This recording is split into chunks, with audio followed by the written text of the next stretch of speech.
Vous êtes à bord de l'Octopus. Continuons d'explorer les profondeurs de notre corps, de notre cœur et de notre esprit. Naviguons ensemble pour découvrir les fondements de notre bien-être, reliés à ceux de notre société et de notre belle planète. Et surtout, connectons-nous à notre nature pour nous orienter et guider ceux que nous aimons vers une santé globale, durable et responsable. Belle et douce traversée à tous.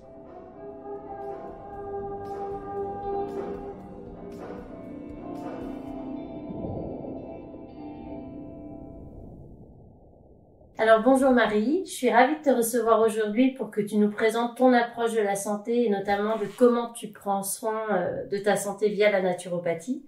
C'est une pratique qui de mon côté m'a permis de retrouver une énergie que je n'avais pas eue depuis de nombreuses années. Je suis donc impatiente que tu nous en parles et que tu expliques en quoi la naturopathie peut nous aider à nous sentir mieux. Mais avant tout, est-ce que tu peux te présenter et présenter ton parcours que je trouve très inspirant? Bonjour Marine, merci beaucoup de m'accueillir dans ce podcast. C'est un plaisir aujourd'hui de répondre à tes questions. Je m'appelle donc Marie-France Farré, j'ai 43 ans. J'habite les Landes depuis quelques mois, à côté d'Osgore. Et donc je suis accompagnatrice vers le mieux-être, c'est-à-dire que je suis naturopathe, chef de cuisine végétale et auteure et aussi yoga thérapeute.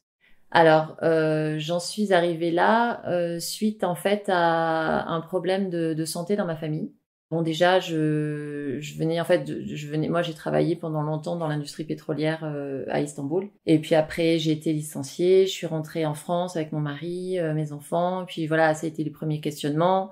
Je me sentais déjà pas plus à ma place dans l'entreprise. J'avais eu vraiment une prise de conscience lors de la naissance de mon premier enfant. Donc je me cherchais un petit peu.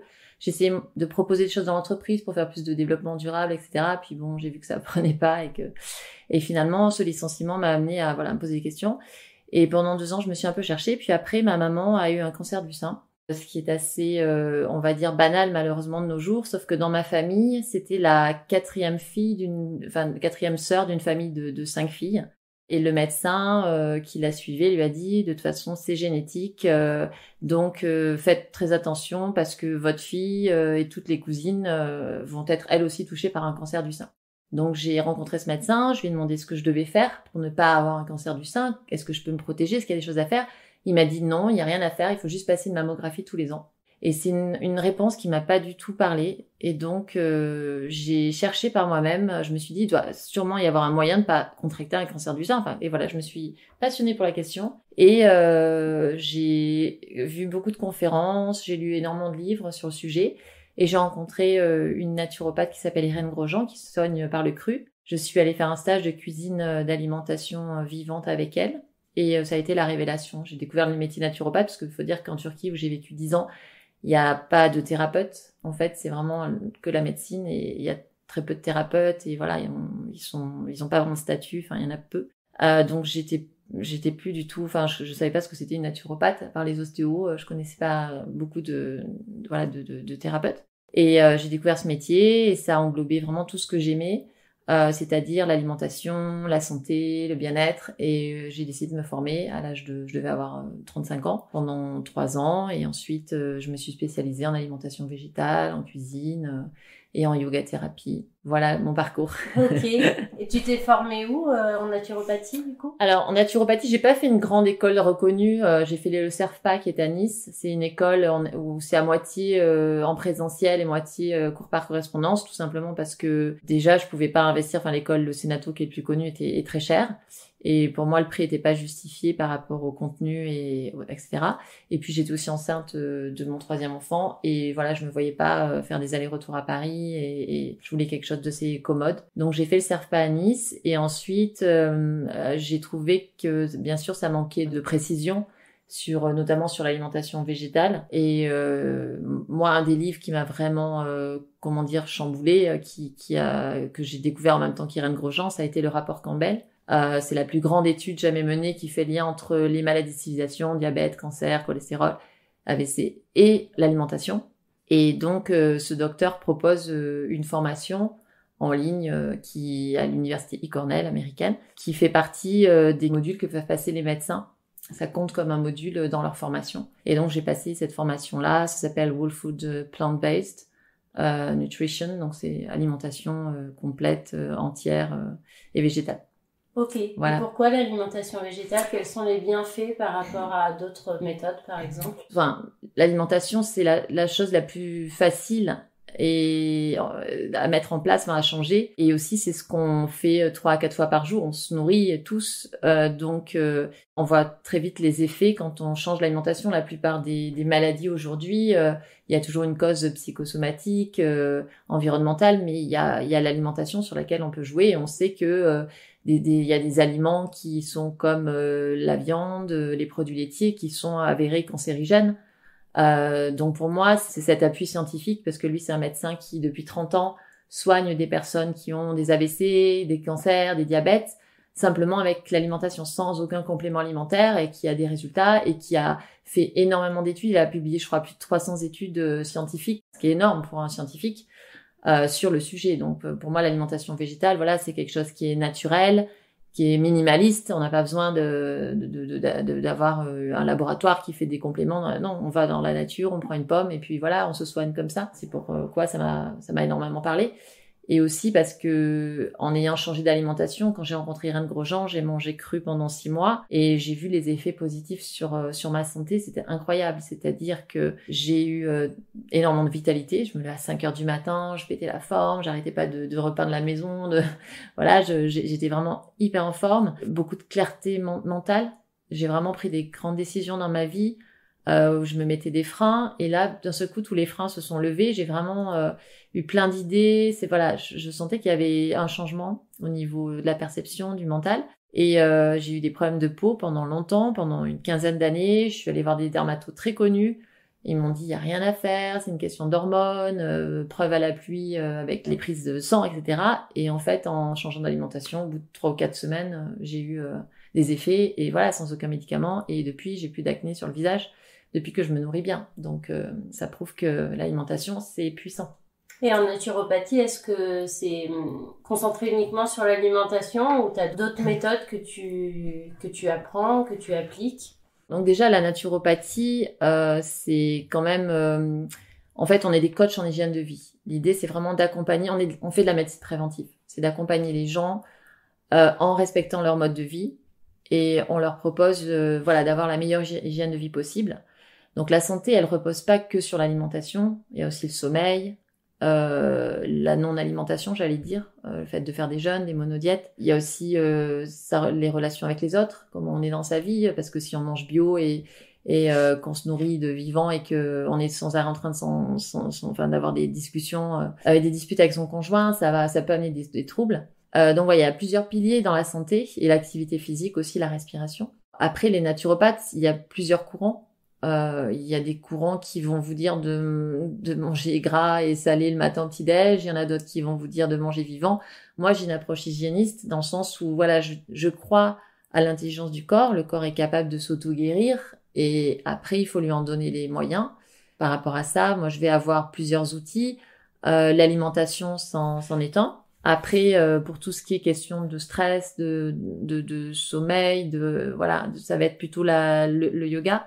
Soit des respirations pour oxygéner les cellules, pour se détendre, soit des postures, des asanas, pour vraiment faire circuler l'énergie, retrouver de la flexibilité, le renforcement musculaire. Et puis après, j'ai d'autres outils comme les fleurs de Bach, l'aromathérapie, la phytothérapie, mais c'est secondaire. Vraiment, les principaux, ça va être la yoga-thérapie et l'alimentation. Ok. Voilà. Et tu parlais de circulation d'énergie, on parle souvent de force vitale en naturopathie. Qu'est-ce que c'est exactement la force vitale? En fait, on rejoint la pratique de la médecine chinoise qui parle du qi, l'énergie qui circule en nous. Ça s'appelle le prana en sanskrit. L'énergie vitale, c'est le souffle, c'est l'oxygène qui circule en nous. C'est comment est-ce qu'on est le matin au réveil, comment on se sent dans la journée. Et c'est vraiment un gros problème actuellement. On dit que la maladie du siècle, c'est le dos. Mais moi, je peux vous dire par rapport aux consultations que j'ai, que le problème principal, c'est la fatigue. C'est le manque de vitalité et qui peut s'expliquer parce qu'on mange de moins en moins vivant, en fait. On mange des aliments qui sont morts, qui n'ont plus de nutriments, qui n'ont plus de minéraux. Et donc, comment est-ce qu'on peut après avoir de la force, de la vitalité si on n'est pas à l'extérieur, on n'a pas de l'oxygène, on s'oxygène peu, puisqu'on reste enfermé dans les bureaux ou devant un ordinateur, et qu'ensuite on a des aliments qui sont transformés, ultra transformés. Moi, c'est vraiment comme ça que je l'ai découvert. En plus, la naturopathie, c'est que je me sentais vraiment très fatiguée pendant très longtemps sans savoir l'expliquer. Et c'est mon médecin généraliste qui m'a fait changer d'alimentation, qui était également naturopathe. C'est plutôt rare, Exactement. Ce genre de praticien. Et c'est vrai que j'ai changé mon alimentation du tout au tout. C'était une grosse contrainte au début parce que je me suis dit que je me privais de plein de choses. Mais après 2 semaines, j'ai vu les différences dans mon énergie physique et psychique, et ça a été fou. Et après, c'est difficile on peut plus faire demi-tour une fois qu'on a senti ça en soi, en fait. On fait toujours des pas en arrière parce que on est dans une société qui n'est pas parfaite, et tant mieux. Et des fois, on a des invitations chez des copains, et des fois, on va avoir moins de temps, on va être plus fatigué, plus stressé. Mais en tout cas, quand on a commencé ce chemin vers la vitalité et qu'on s'en écarte, on se rend compte que finalement, dès qu'on s'écarte, on voit tout de suite les effets. Parce qu'avant, on était dans le cercle vicieux de je suis fatiguée, je bois du café, ça me réveille, je me rendors, je rebois du café. Voilà, il faut des stimulants, du chocolat, des choses comme ça. Et finalement, quand on découvre que la vitalité, on peut l'avoir sans excitant, c'est formidable. Et pour quel autre type de trouble souvent on te consulte en naturopathie? Qu'est-ce que tu retrouves régulièrement finalement? Alors déjà, moi j'ai une patientèle, c'est 99% de femmes. D'accord. Et c'est en discutant avec mes copines, c'est souvent le cas. C'est souvent les femmes qui vont voir une naturopathe pour elles ou pour leur famille. On se rend compte que voilà, c'est quand même les piliers dans les changements d'alimentation ou de mode de vie. Elles sont souvent là pour amener du changement positif.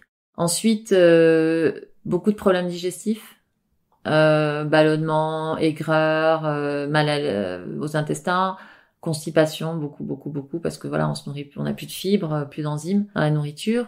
Et puis après, oui, la fatigue chronique, les cancers. Ça, c'est ce qui est principal, au niveau de mes consultations. Mais après, il y a des choses moins graves entre guillemets. J'ai beaucoup de gens par rapport à mes spécialisations qui veulent simplement, qui vont très bien et qui veulent changer en fait de mode de vie, d'alimentation, et qui viennent me voir parce qu'ils ont peur d'avoir des carences, ou des sportifs, ou des femmes enceintes, ou des mamans, voilà, qui ont peur de manquer de micronutriments, de macronutriments, et qui viennent me voir pour ça. Après, j'allais dire que la naturopathie, elle s'adresse à tous. Moi, j'ai eu des bébés. Alors, on doit pas dire patient, on doit dire client. Les patients, c'est réservé aux médecins, mais donc moi, le plus jeune devait avoir, je crois, 1 ou 2 semaines. Bien sûr, là, je vais pas forcément traiter entre guillemets, donner des préconisations pour le bébé, mais ça va être peut-être la maman, des fois les parents. Il peut y avoir des tensions au sein du couple, des choses comme ça qui font que le bébé est énervé ou a du mal à dormir. Et puis après, j'ai eu des personnes âgées, j'ai eu des personnes qui sont venues me voir parce qu'elles partaient en retraite, et elles me disaient voilà, j'ai envie de vivre longtemps, de profiter de mes petits-enfants, qu'est-ce que je peux faire? Donc à tout âge de la vie, on peut consulter un ou une naturopathe. Et idéalement, il faut le faire avant qu'on soit malade, parce que quand on est malade, c'est déjà que on a trop de toxémie dans le corps, on a des grands changements à faire, alors que quand on n'a rien, on peut vraiment travailler davantage sur la vitalité et surtout de faire en sorte que la maladie ne s'installe jamais. Tu travailles du coup sur ton immunité? Exactement, sur l'immunité. En fait, 80% de notre immunité se fait dans nos intestins. Donc finalement, quand on prend soin du microbiote, de toutes les bactéries qu'il y a à l'intérieur de nos intestins, on règle, on va dire, 99% des problèmes. De tous les problèmes. Ça va être la perte de poids, manque d'énergie, les problèmes de peau, d'eczéma. C'est vraiment au niveau des intestins qu'il faut mettre l'accent.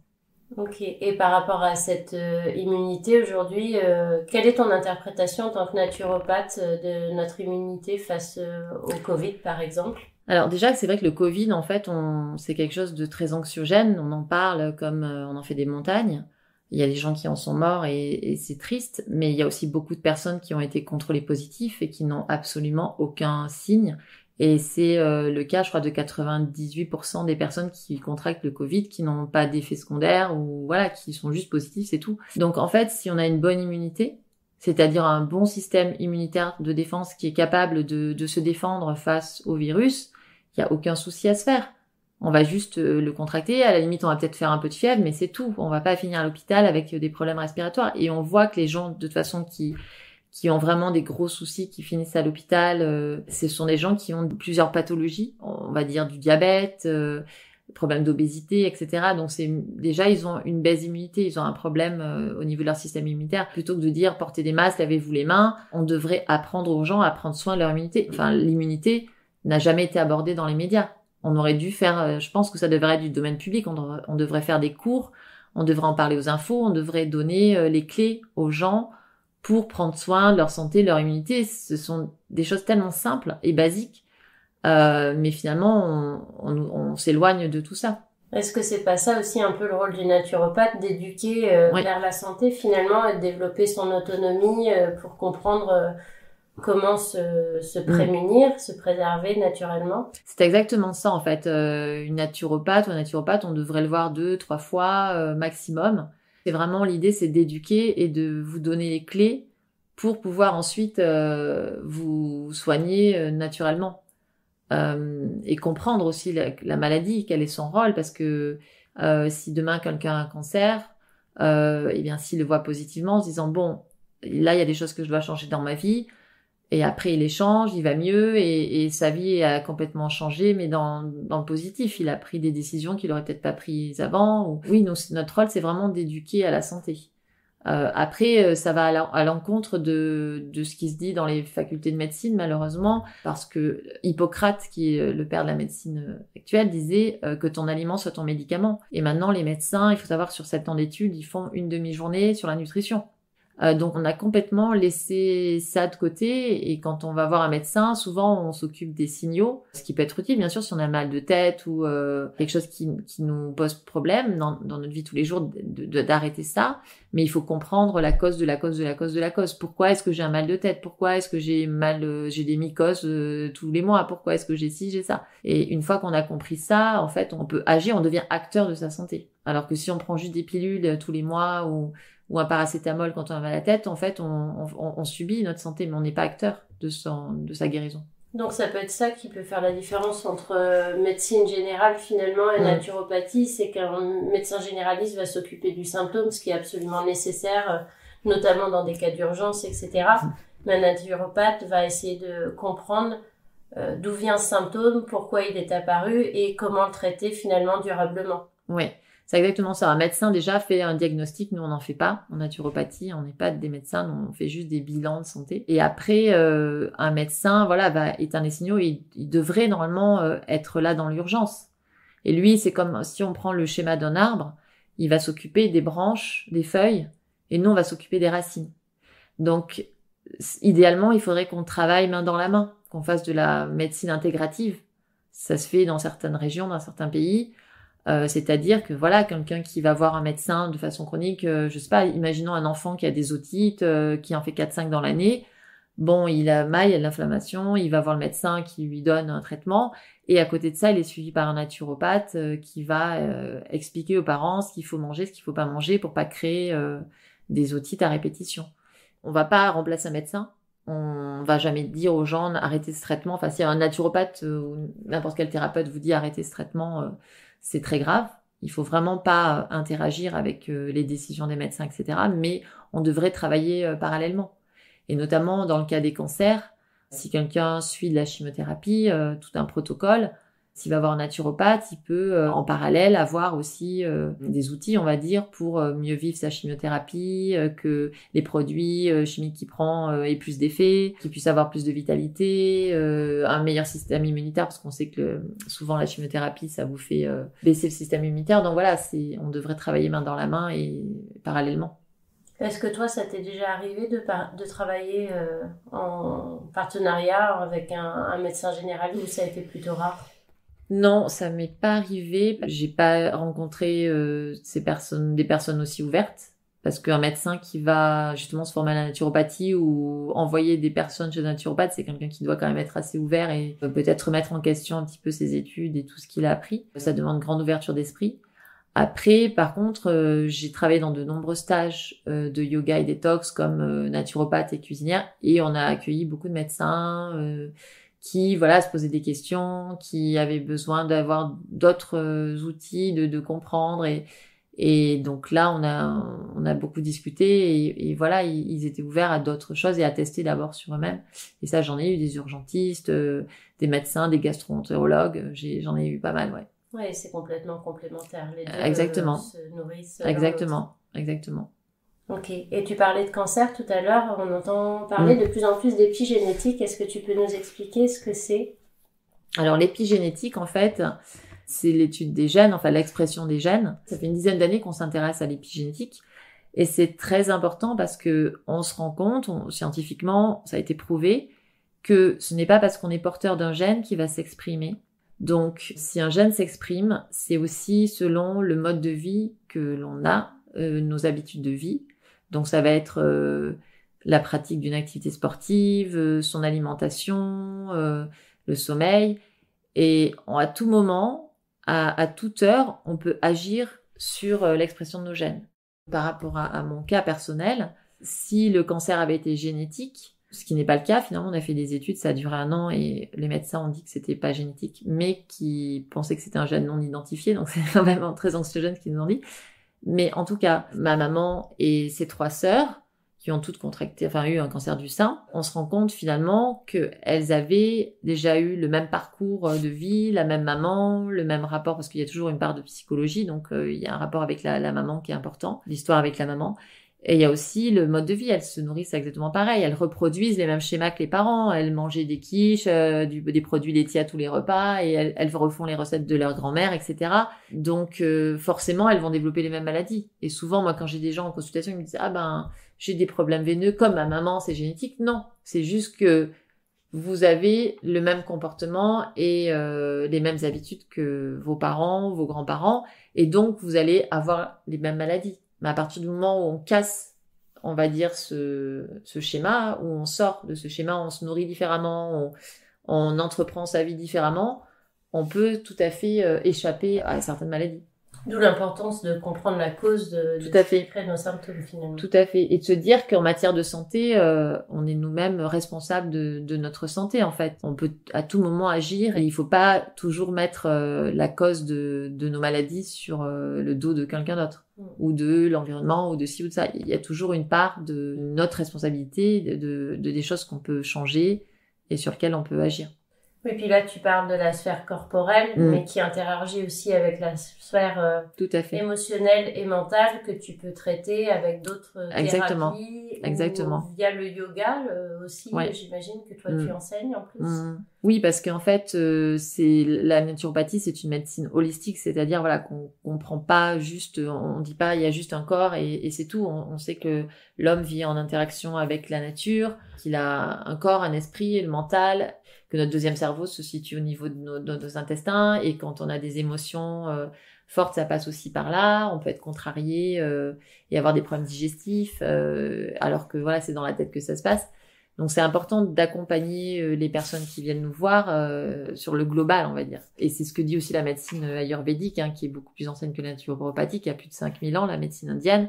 Elle dit que voilà, qu'on est un macrocosme, microcosme, il y a des relations et tout est relié. La yoga thérapie, on peut vraiment agir sur tout ce qui est mental. Déjà, apprendre aux gens à se poser un moment, avoir un moment de pause du mental. La méditation, c'est aussi ça, revenir à son souffle, au moment présent. Parce qu'on est souvent beaucoup dans le passé ou beaucoup dans le futur, mais on n'est pas assez dans le présent. Après, on se rend compte que des fois, on n'a pas besoin de faire beaucoup de choses. C'est-à-dire que quelqu'un, par exemple, qui a des problèmes de sommeil ou qui s'alimente mal, on va lui donner des conseils, mais elle va peut-être pas tout mettre en place. Mais si tous les matins, elle fait un peu de yoga, elle va revenir à elle va prendre conscience que elle se sent mieux quand elle fait du yoga que ça. Quand elle a fini son cours de yoga, elle va dire, tiens, j'ai plutôt envie de prendre un smoothie vert que de prendre une tartine avec du pain. Et en fait, les choses se font naturellement. Il faut juste, à un moment, commencer quelque part. Et ce quelque part, j'allais dire, c'est là où on est. Donc, il faut juste... finalement, on a besoin aussi de faire des transitions progressives pour vraiment créer les choses. Tout à fait. Et en plus, on n'est pas tous au même niveau sur son chemin. Il y en a qui vont...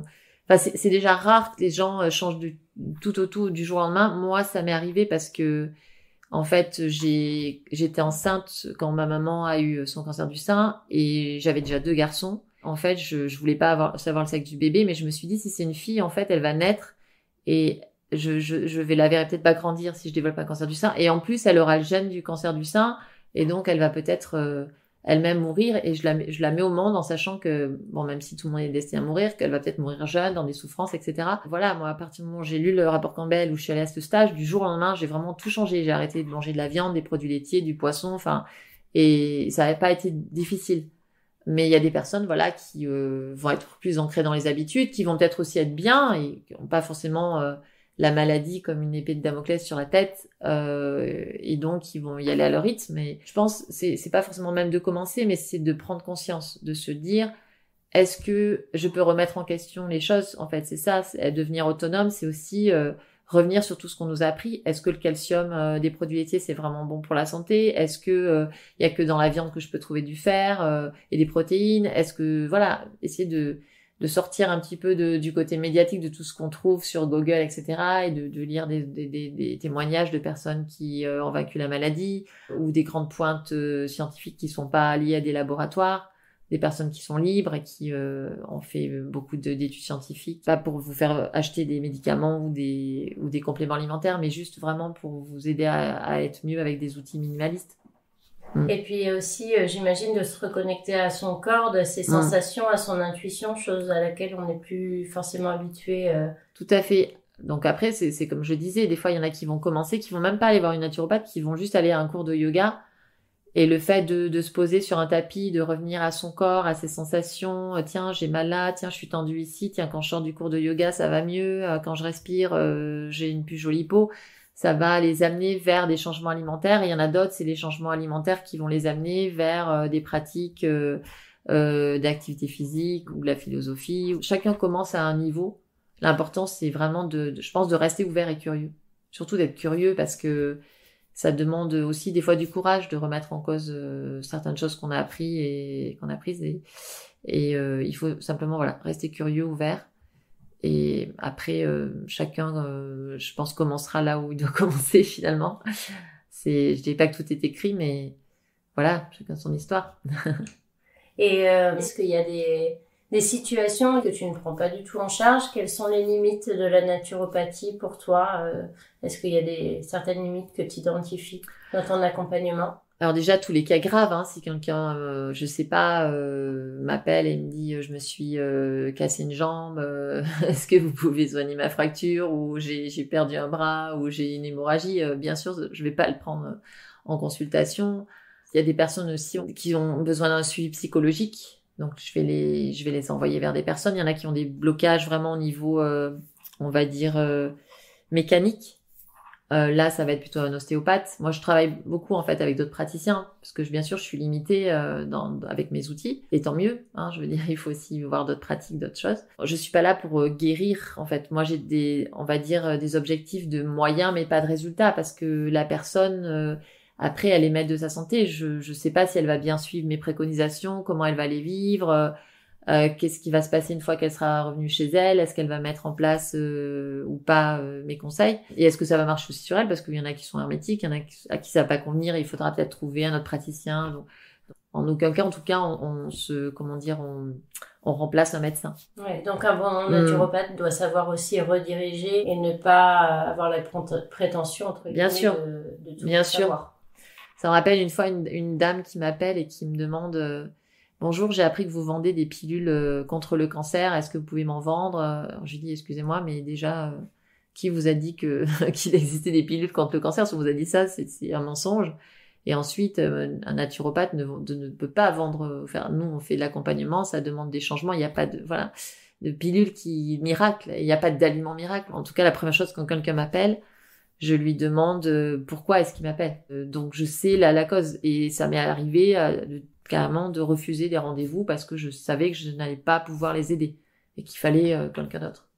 Donc ça, c'est vrai que c'est notre responsabilité à nous de savoir avant que les personnes viennent si on peut leur apporter un mieux-être ou pas.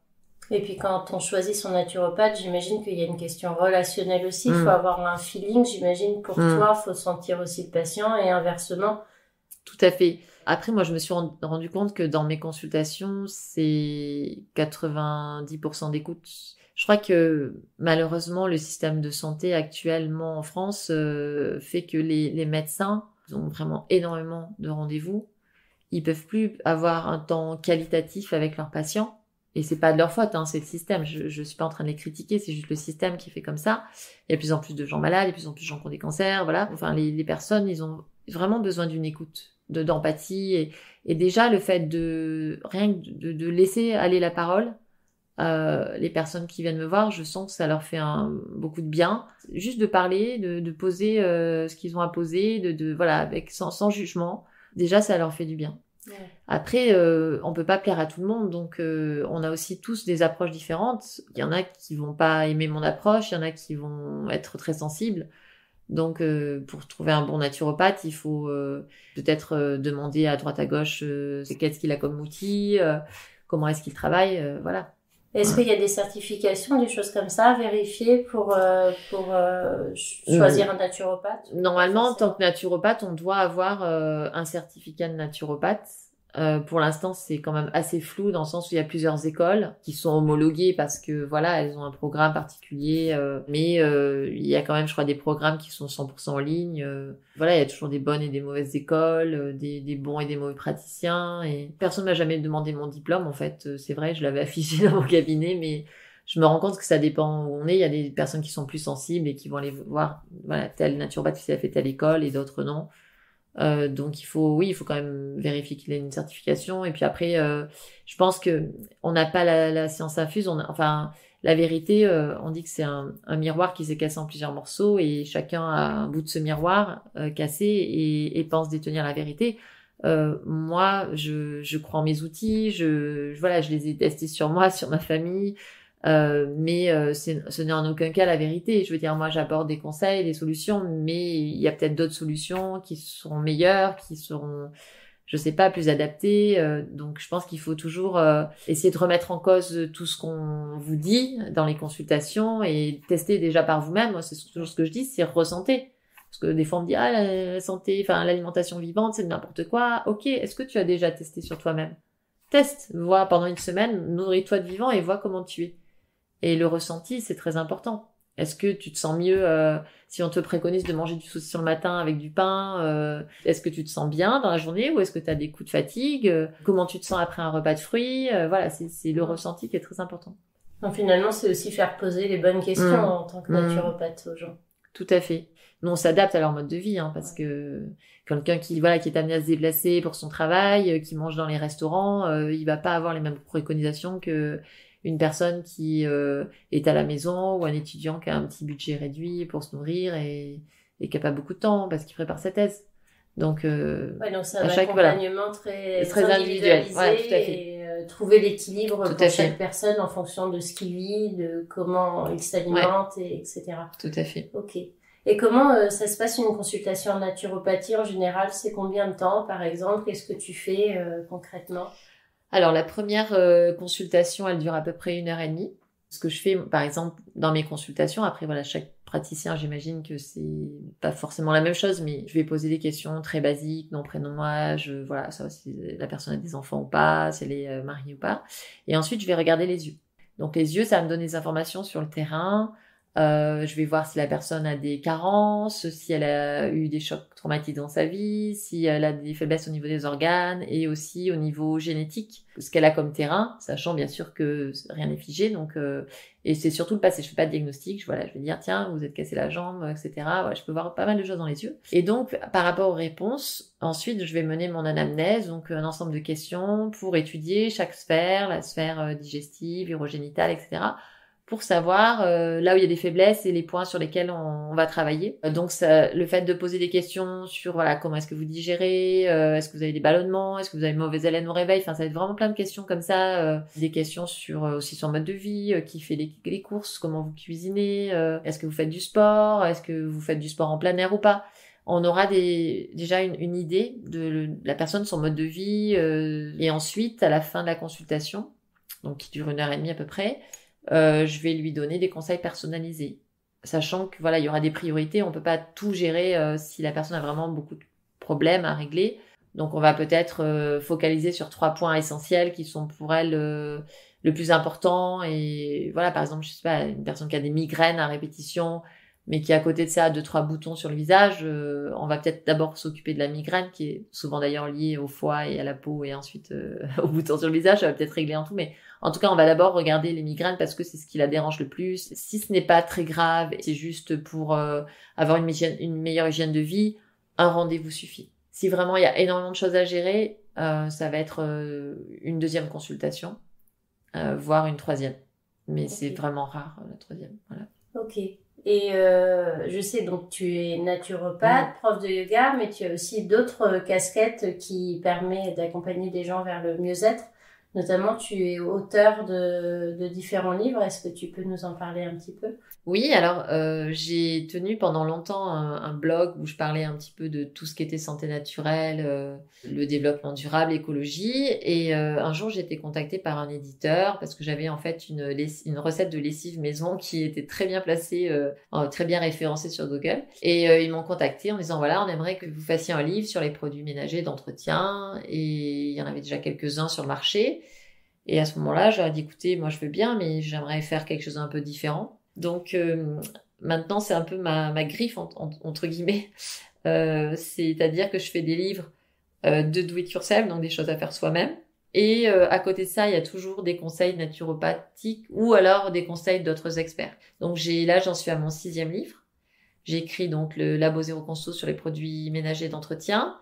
Celui-là, je l'ai fait seul. Ensuite, j'ai écrit un livre sur les thés, tisanes et boissons naturelles à faire soi-même, donc coécrit avec notre naturopathe, Noélie Coteau, qui est sur Rennes. Ensuite, j'ai écrit un livre sur le yoga du ventre. Alors là, c'est vraiment tout le système digestif. Il y a beaucoup de conseils naturaux, quelques postures de yoga, mais c'est vraiment pour accompagner les personnes qui ont des problèmes de digestion, de stress, voilà. Un livre là, le dernier, c'est sur le chocolat. Un livre sur les petits déjeuners sains et toniques, dans un livre de recettes. Et là, donc, je suis en train d'écrire de nouveaux livres qui vont être aussi autour de l'alimentation et du bien-être. Donc, l'idée des livres, c'est vraiment toujours proposer des recettes faciles pour essayer de faire aussi moins de déchets. Donc, c'est toujours le thème du 0 déchet. Et le mieux-être, la santé, par des choses faites maison, qu'on peut soit faire pour soi-même, soit pour les autres, pour offrir, avec des conseils naturopathiques chaque fois. Ok. Et tu parlais de 0 déchet et ton engagement écologique. Quel lien aujourd'hui tu fais entre finalement santé personnelle et santé environnementale? En fait, maintenant, on peut plus attendre quoi que ce soit des politiques. On a vu quand Nicolas Hulot était au gouvernement, il a eu énormément de problèmes pour changer. C'est tellement en fait sclérosé, j'allais dire, le gouvernement, les lois, c'est tellement long à faire voter, à changer, il y a tellement d'opposition que il faut faire du local, faut travailler les uns avec les autres, il faut d'abord travailler sur soi. Et ça, vraiment, quand on est bien soi-même, on a une famille qui est plus épanouie, nos enfants vont bien, et après, on s'est montré l'exemple. Moi, je sais que j'ai été très impliquée dans la cause du végétarisme. Au départ, on est tellement content, on a tellement d'effets positifs, on dit « Waouh, c'est super, il faut que tout le monde connaisse cette vérité, il faut que tout le monde s'y mette. » Et en fait, on se rend compte que les gens, ils sont pas tous au même niveau, ils n'ont pas encore fait le même chemin. Et donc, si nous-mêmes, on montre le changement, on fait le changement, et on montre que, voilà, que chez nous, ça marche, les personnes vont avoir envie ensuite d'y aller parce qu'ils vont voir l'exemple. Le 0 déchet, c'est pareil. Des fois, moi, je me dis, mais est-ce que je suis pas la seule à ne plus utiliser des cotons-tiges ou du coton démaquillant, à faire mes petites lingettes? C'est contraignant des fois de faire du 0 déchet ou d'être écolo. Et si ça sert, parce que c'est le mouvement des colibris, on est tous à notre petite échelle, on peut faire des petites choses qui font qu'à la fin, si on est des milliers à faire des petits gestes, il va y avoir de réels changements. Donc je pense qu'en matière d'écologie, de bien-être, il faut d'abord soi-même devenir davantage autonome. Et qui dit autonome dit faire de plus en plus de choses soi-même. Et qui dit faire des choses soi-même dit moins de déchets forcément, parce que Quand on achète un pot de cosmétiques tout prêt, et ben on va avoir un carton d'emballage, un plastique, et on va le remplacer tous les mois. Alors que si on fait sa crème, on va peut-être avoir 2 emballages, par exemple de la cire d'abeille, un peu d'huile, et puis après on va utiliser le même flacon pendant toute une année et on va produire beaucoup moins de déchets. Et en plus, on sait que cette production de déchets, ensuite, va avoir une influence sur notre santé. Donc tout à fait. C'est un cercle vicieux, finalement. Tout à fait. Ok, merci beaucoup, Marie. Est-ce que tu as une citation ou quelque chose que tu veux nous partager pour la fin de cette interview? Oui, alors il y avait la citation de Bouddha qui disait que tout être humain est acteur de sa propre santé.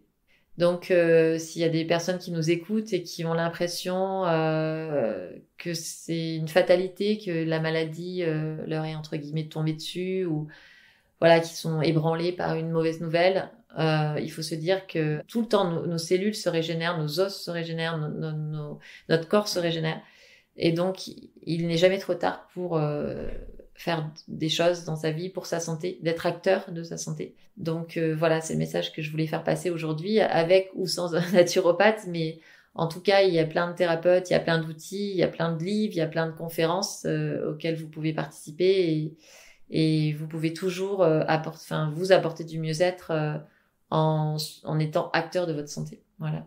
Ouais, et puis en plus d'avoir par exemple, un problème de santé, ça peut être vraiment une occasion d'entendre un message peut-être et de rebondir pour aller vraiment vers quelque chose qui nous correspond plus dans la vie. Tout à fait.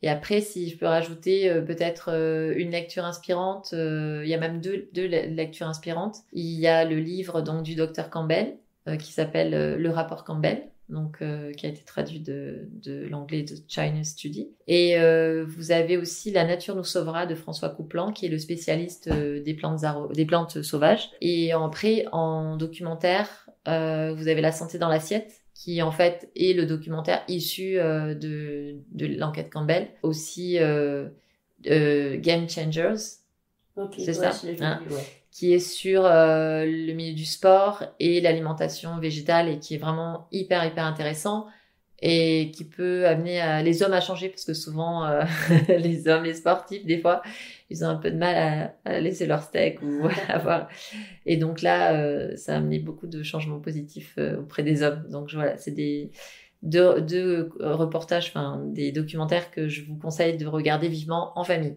Ok, merci beaucoup Marie pour toutes ces références et pour ton temps aujourd'hui. Merci Marine de m'avoir accueillie. Et bien, je te dis à bientôt et puis belle journée. Merci, à toi Salut. aussi. Au revoir.